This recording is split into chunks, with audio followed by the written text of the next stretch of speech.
Hi there, Chris here with another fresh tip for you all.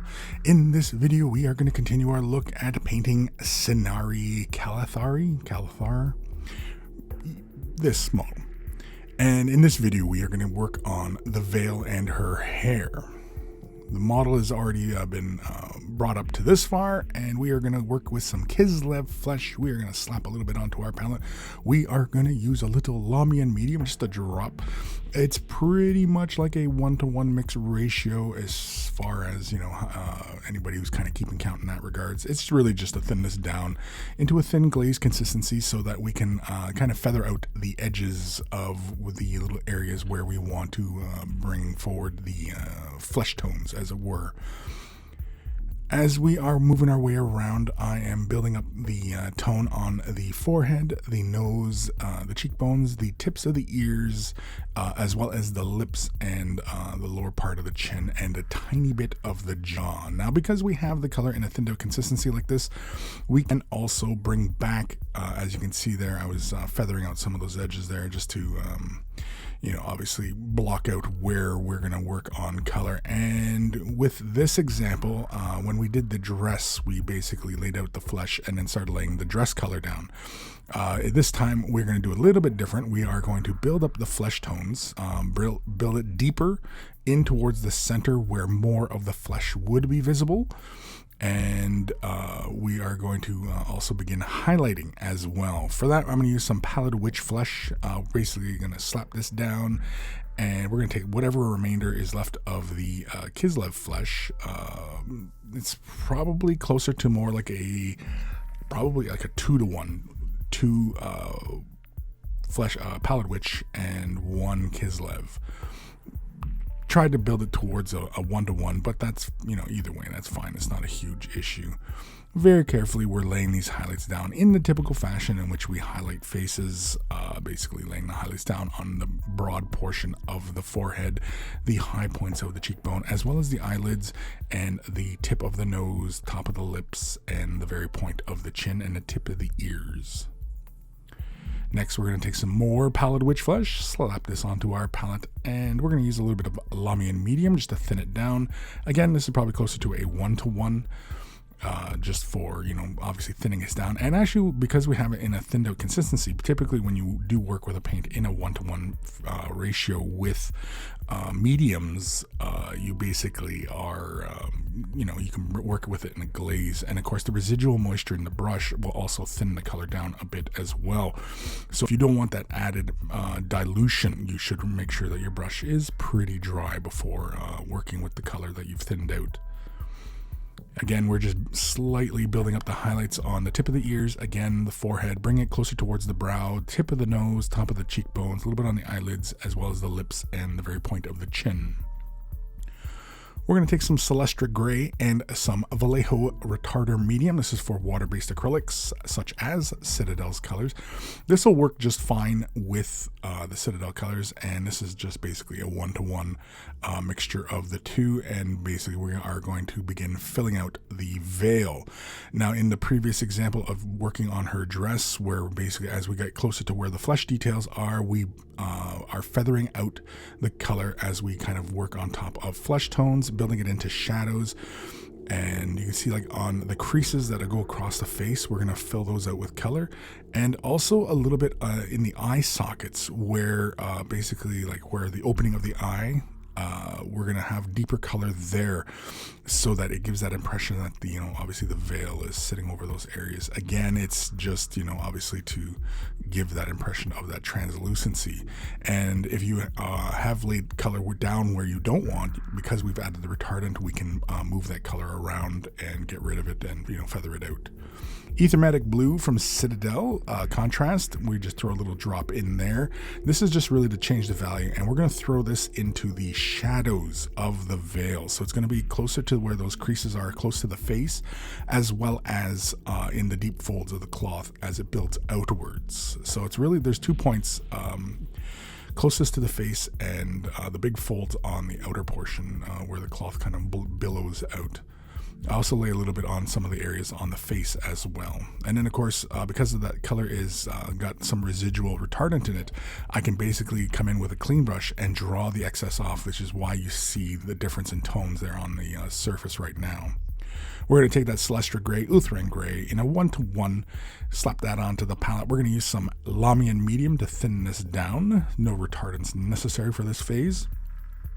Now, basically, this is a 2-paint-to-1 medium, so it is in a thin cut-out consistency. We can still work with it like a glaze, and as you will notice, we are applying this to the high points, beginning our highlighting phase of these areas.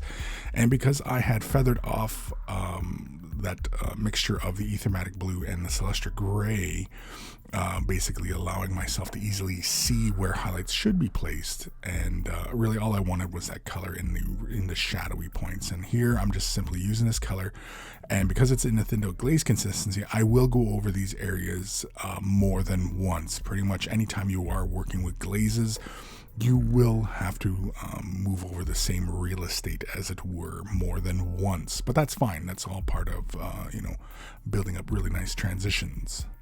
Uthran Gray, all on its lonesome. We're going to slap a little bit onto the palette. We're going to use some Lamian Medium yet again.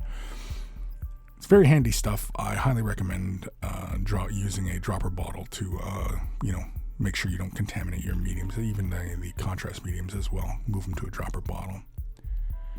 Here you can see that we are applying our highlights at the high points of each of the little folds. I'm trying to be very deliberate as we apply it, and of course I allow a little bit more color to build out towards the ends of the veil, as it were. I will also catch some of the high points on the folds that run across her face. There's one big one that runs across her forehead, one that runs over her left and right eye, and one that comes out kind of like by her nose that runs out towards the main body of the veil.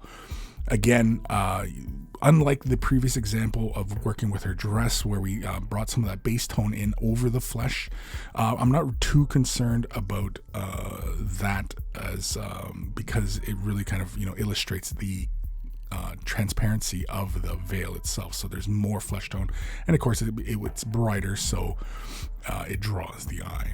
We're going to use some white scar, all on its lonesome, just the dampness of the brush to thin the color out ever so slightly, and we are just going to move over the high points on the veil, and very minimally on the little folds that run on the face. It's really just a touch, pretty much like at the point of the brow or where it runs just over the eye, and any of those really kind of imagined high points that you would find on the face, as you'd imagine. Again, it is kind of tricky, but realistically, it is all about just allowing these colors to kind of play and move over each other, and just being very deliberate.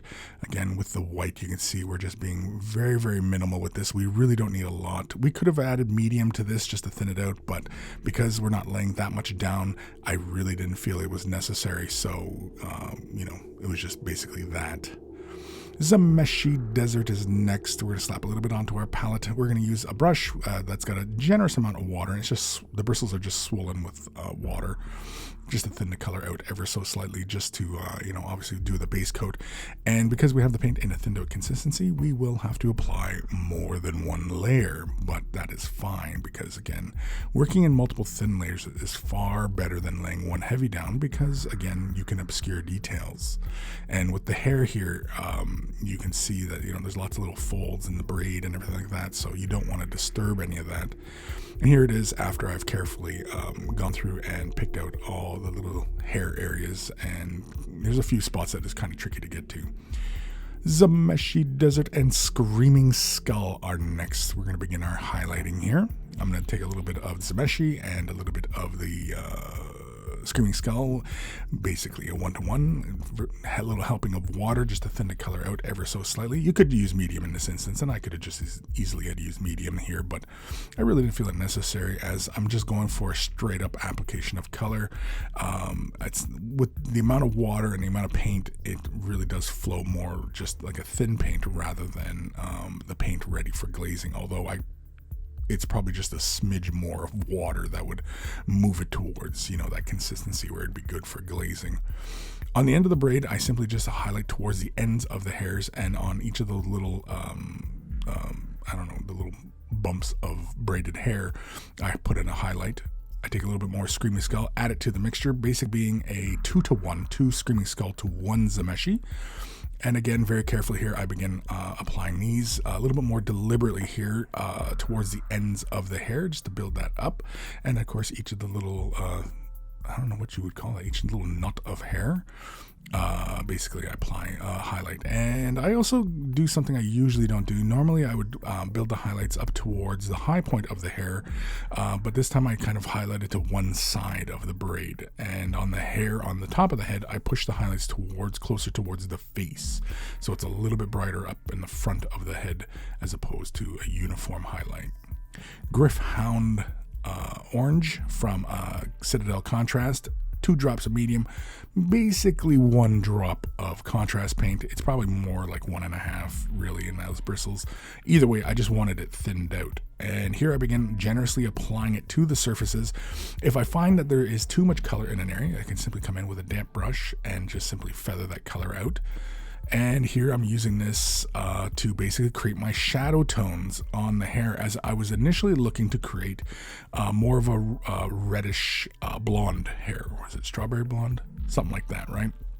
I didn't want it to be blonde hair. I wanted it to be more of a reddish hair, that nice bright orange in there. And it has that slight brown hue to it as well, and that makes a very fun looking hairdo. And of course I think it plays well with the rest of the model, especially the nice light greens. But that's it, that's the hair and the veil. Next we'll finish off this model by finishing off that base. Big thank you to all my patrons. Without their support, these videos would not be possible. If you're considering Patreon support, click the link in the description below. You'll be taken off to a magical website called Patreon, where there are varying tiers of support, and a huge thank you to everybody who does. Take care of those brushes, and they will take care of you.